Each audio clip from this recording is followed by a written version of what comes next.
The concern is that Donald Trump is trying to protect the markets. In the meantime, this is all misdirection. It's not just about the markets. It's that the US is gearing up for major escalation in Iran. Maybe not. Trump has consistently said, no, we're going to wind things down. In the meantime, the actions have spoken much, much louder. All right, so what is actually driving Donald Trump? Is it the markets? Is it a delay to get further into this war as the ground troops are on their way, as Tim Pool references there?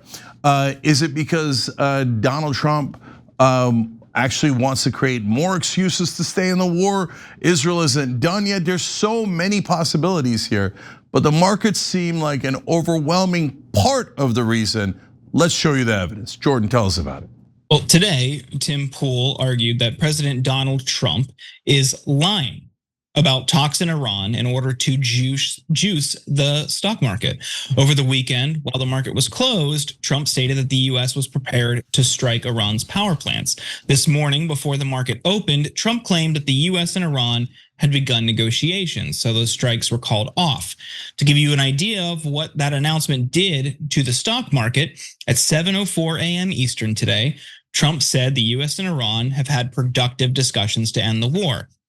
By 7:10, the S&P 500 surged 240 points, adding 2 trillion in market cap.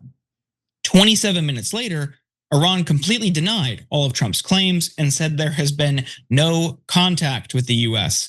By 8 a.m., the S&P 500 had fallen 120 points, erasing $1 trillion in market cap. That's a $3 trillion swing in 56 minutes, just in the S&P 500.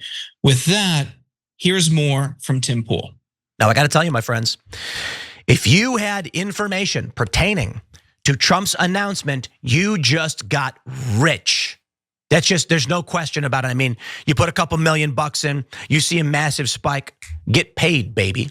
Now, maybe not super rich, but let me give you the story first, and then I want to show you what's really interesting here, and that is, a day or so ago, I noticed, or everybody did, there was a tweet. Polymarket insiders apparently were making a big bet on an Iranian ceasefire by March 31st. They bet massive amounts of money. And then we get this message. This is not Trump on a whim. This was pre-planned messaging for Monday morning, probably over the weekend, and insiders knew. Now, Tim Pool isn't the only one who's suggesting that Trump is rigging the markets. An anonymous Israeli security official stated, "I'd approach Trump's announcement cautiously with a grain of salt. It's early Monday morning in the US, the start of the trading week. Markets opened higher, largely as expected following the weekend reports on the negotiations and the latest statement by Trump.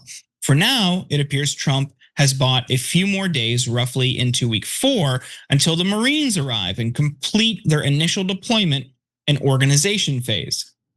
In a Substack piece, Matt Stoller pointed out more instances of what appears to be market manipulation. The war began in the early morning of February 28th. The administration had 36 hours of uninterrupted strikes before the Asian markets and US futures opened the next Sunday evening. On Monday, March 9th, Trump said the war would end very soon and that they were ahead of schedule. The S&P was down on the day when he made these comments. It immediately jumped to a gain. Last Monday, on March 16th, Scott Bessent went on to the morning show Squawk Box before the markets opened and claimed that more oil is flowing through the Strait of Hormuz. Again, the markets jumped and oil fell. Cenk, what a clear scam. What do you make of this? Yeah, so I think that it's multifaceted.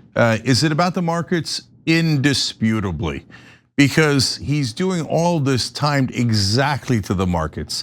Matt Stoller's right about it, but really anyone with eyes can tell, right?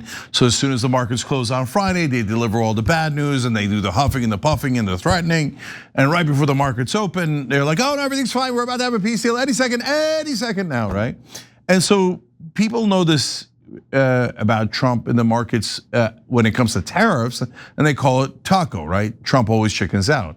And so I don't know if the traders in Wall Street are too ignorant to understand how the impossible it is to quote unquote win this war based on the goals that Donald Trump has suggested, taking out all the enriched uranium in Iran. We would need a massive amount of ground troops. There's almost no way to find it, etc. We're reopening the Strait of Hormuz, but that actually was not even in the goals initially because the strait was open before we needlessly attacked, right? But the idea that the regime, everyone in the regime is going to surrender and we're going to get someone that is not in the regime, like purposely impossible goals that Israel has set so the war never ends. So, but a lot of people on Wall Street probably don't know that. They figured out Donald Trump is lying about tariffs, but when it comes to war, maybe they're knuckleheads and they still think like, oh yes, Donald Trump is telling the truth about this. I bet he knows a lot about war and strategy. Guys on Wall Street aren't that bright, so it's entirely possible. But it's definitely going to stop working at some point, right? I mean, as George W. Bush famously said, fool me once, shame on you. Fool me, can't get fooled again, right? So like after he's tricked Wall Street 211 times, they're gonna catch on and go, oh right, the war is not ending. We should continue the panic, right? So could he end the war if he wanted to? Of course, which leads to the other issues here, which is that no, this war will be over on a couple of possibilities, right? You know when you're building something from the ground up, the to-do list never ends. When I started TYT, it wasn't just what if no one watches, it was also how am I supposed to handle the business side while also creating a show? That's really hard. In those moments, you realize you can't do it alone. You need a real partner. For us, that partner for our Shop TYT store is Shopify. And honestly, I wish I had something like that from day one. They've been a terrific partner for us. Shopify is the commerce platform behind 10% of all e-commerce in the US. That's amazing.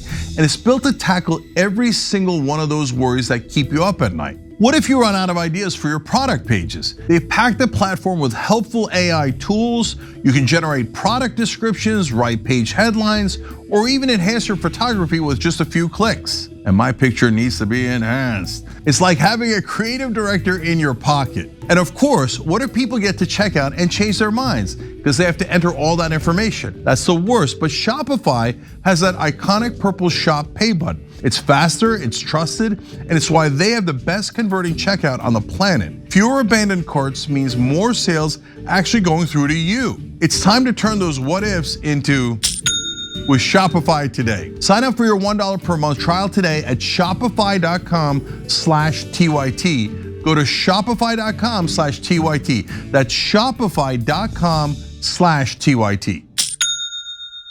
One is Israel says, okay, we have destroyed our neighbors enough. And in the meanwhile, we took southern Lebanon. As we ordered the American media, they completely ignored it. As we ordered the American politicians, distract everyone, go kill a bunch of Americans in Iran, destroy that country so that we have no opponents in our regional superpower goals, let alone, as Netanyahu said, global superpower. So do all of that, and then we will give America permission to leave the war. Okay, so once you start seeing tea leaves from the Israelis that they want to end it, okay, that's real, right? Until then, Donald Trump thinks, Jordan, that he can manipulate the markets long enough. He doesn't know when the war is going to end. He's waiting for his orders from Netanyahu. And then he thinks also on top of this, oh, USS Tripoli is going from Japan, USS Boxer is going from California, and the extra ground troops that Netanyahu has ordered in are not there yet. In his infantile mind, he thinks, I'm tricking the Iranians again. They think we're doing a peace deal, but I'm sending in ground troops to attack them in a surprise. We all know, idiot, we can see the ships moving. We know they have ground troops in them, right? And I'm tricking the markets. Well, that one he's kind of right about because they're so stupid they still believe in Donald Trump, at least half the time, right? We'll see how it turns out in the next couple of days. So he thinks he's checking off a bunch of boxes with these moronic lies. But Jordan, as you know, reality has a way of catching up with you. Yeah, I mean, the insider trading or betting, all of this stuff, I think we have to see through the lens of another upward transfer of wealth. You have people connected to the elites who apparently have insider information, placing large bets, and profiting. I mean, that money is people who aren't in the know, who are purely speculating and losing. And then you're seeing traders potentially, not that I want to give him credit, someone I don't care for, but as Tim Pool puts out, if you were to make futures bets on the performance of the S&P, for instance, you would benefit from Trump's actions, his statements. And if you're in his inner circle or have a source in his inner circle, again, you're benefiting from people who are not in the know. And I just, when you have a multi-trillion-dollar swing in an hour, this guy is a lunatic. I mean, not that I really care about the bottom lines of Wall Street firms or day traders, but just in general, that's an unhealthy sign for an economy that a president making an announcement or making a threat or making a false claim can send shockwaves through an already volatile market. But again, I can't lose sight of the consequences here. The result of this action is higher oil prices for us. And we'll get into more later. This is something that JD Vance fully acknowledged in those signal groups that Jeffrey Goldberg of The Atlantic was in. He knew it was a possibility. He knew going in when we were attacking the Houthis in Yemen, even just being in the Strait of Hormuz would cause higher oil prices. So they knew this was a consequence, and they know ultimately deep down it affects us, everyday people, and they don't care. Yeah. So last two things here on this story, because I think they're really interesting and surprising. So Donald Trump then tried to browbeat the oil companies. Hey, you know what? The oil prices are high. It's hurting the markets. And so that's it. I told you, drill, baby, drill. I want you to drill more. So then the oil companies were like, yeah, but bro, you're telling us the war's gonna be over in a couple of months and that all the gas prices are gonna drop. Everybody on TV is saying that. And it takes a long time for me to drill. So if I start drilling in Venezuela or more in America, and then you're right, and the war does end soon and the prices do drop, then I'll lose money on those rigs and those wells, so I don't wanna do that. In fact, an anonymous oil and gas executive, graphic 8 here, told Politico, Treasury Secretary Scott Bessent says oil prices will fall in a few months. It takes several months to stand up a rig and drill from scratch. Why would I expand my drilling campaign now if prices will fall? So there's two things in that statement. One is what Trump is asking me to do is irrational. So as an executive, I'm not going to do that. I'm not going to voluntarily lose money for my company. What, for patriotism or something? No, my answer is hell no.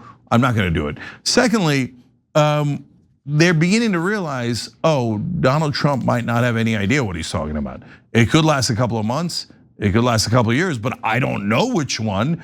And what they're not going to do is take outsized risks. So that is a giant part of the business community, is knowing how to contain your risk. By the way, did you guys know after all that drill, baby, drill, there's actually 39 less wells this year than there were last year in America? Because a lot of the oil companies were like, thank you very much for the higher prices. We don't want prices falling, so we don't want to drill more because that'll create more supply and have the prices fall. So we'd rather just take the oil we have now and even less and drive up prices. So that's what's actually going on the ground. But wait, Jordan, this happened right before the show started too. Trita Parsi has been excellent in covering Iran war so far. Had this amazing post on X about how Iran is profiting from this war incredibly, and that's why they also don't want to stop. Let me break it down for you guys here, or let me let Trita break it down for you. He says, Energy Industry Insider in Iran tells me the following, and it is stunning. Before the war, Iran produced just shy of 1.1 million barrels of oil per day and sold it at $65 per barrel minus $18 discount, so that's $47. Today it produces 1.5 million barrels a day, so 400,000 more, and sells it at $110. So that's a hell of a lot more than 65, with only $2 to $4 discount. And this does not include petrochemical sales that not only have increased, but are now being sold to a larger set of customers compared to before the war. Moreover, Iran is receiving payments through new mechanisms that bypass the UAE, which were set up after the June war. In essence, this is really important to understand. Trump and Israel's war has ended up delivering Iran de facto sanctions relief. This means that Iran is all the less incentivized to end the war unless the agreement provides Iran with formal sanctions relief. So for the folks who don't know it, I just want to flesh it out just a little bit more before I hand it back to Jordan. So guys, we had these deep sanctions and oil prices were a little bit lower. So Iran is having a lot of trouble making enough money.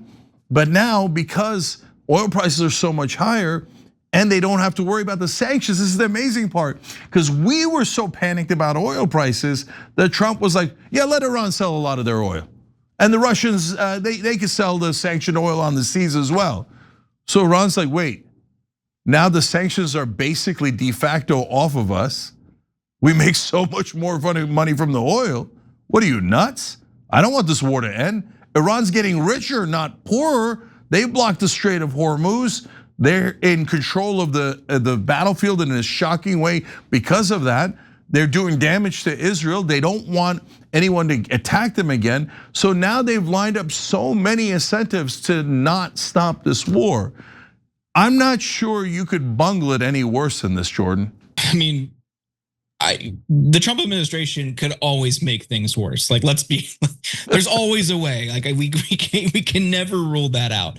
But not to scare people even more, the Texas Tribune did a story today about how Corpus Christi, which refines about 5% of the nation's oil, is potentially going to be facing a water shortage within the next 2 months, which would impact output there, which would even further strain the oil supply, driving up the prices across the board, and especially jet fuel, diesel, which makes the cost of goods higher because of transport, which makes it harder for people to travel. I mean, you could basically say goodbye to summer vacation for a lot of people thanks to the Trump administration.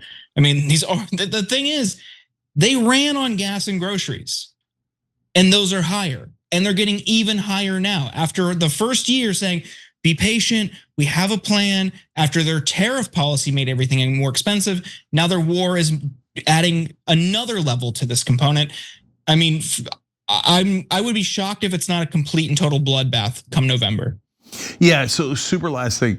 Guys, Trump is promising to hit Iran's oil, energy, and electric grids. So then Iran then threatened to hit our Gulf country allies' oil fields, gas fields, and electric grids. Do you know what happens to the price of oil when that happens? I don't think we've ever seen it in our lifetimes. We warned you about $100 per barrel. Then at $120, it looked like it might be, as some analysts were saying, total economic destruction. At one point, we reached $119 per barrel. Now I saw an analyst today talking about if they destroy each other's oil fields, we're talking about oil at $250 to $300 a barrel. That is worldwide pulverizing of the entire global economy. So we're on the brink here of utter madness, brought to you by Donald Trump and Benjamin Netanyahu. And this is before the ground troops, and the ground troops are on their way. It's disaster on top of disaster. Yes, the only positive silver lining you can gain out of this is that Trump and his allies will be utterly routed in November. I mean, they will live in shame for as long as anyone can remember after this.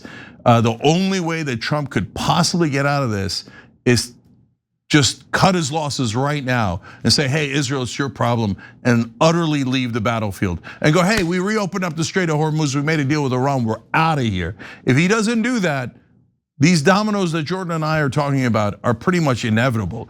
So everybody buckle up and brace for impact. Every time you ring the bell below, an angel gets his wings. Totally not true, but it does keep you updated on our live shows.